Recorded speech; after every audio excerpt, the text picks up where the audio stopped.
গেল 2 মাসেরও বেশি দিন ধরে চলছে বিএনপি নেতৃত্বাধীন জোটের ডাকা টানা অবরোধ। থেমে থেমে দেওয়া হচ্ছে হরতালও।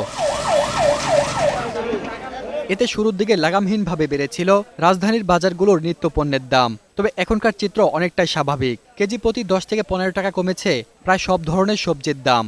পটল হচ্ছে আগে ছিল 50, এখন 40।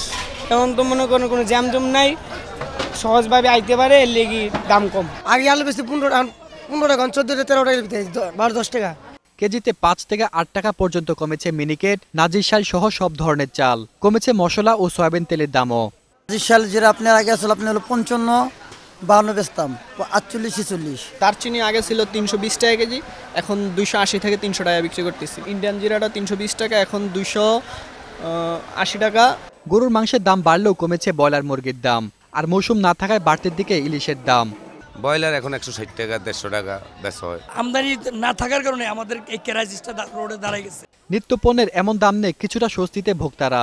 দাম কম, এখন একটু ভালোই আছে, একটু কমে আর কি কিনতে পারতাছি, কিন্তু ভালো জিনিস কিনতে পারতাছি না। অনেক বেশি পণ্য কিনতে পারছি, এতে করে আমাদের অনেক সুবিধা হচ্ছে, টাকার পরিমাণ বেঁচে যাচ্ছে।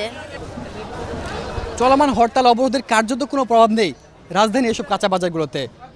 হঠাৎ করে বেড়ে যাওয়া পণ্যের দামও চলে এসেছে ভোক্তাদের নাগালে। তবে রাজনীতির দোলাচলে বারবার পৃষ্ঠ হওয়া থেকে মুক্তি চান রাজনীতির বাইরে থাকা সাধারণ মানুষেরা। সেলিম মালিক, 21 টেলিভিশন, ঢাকা।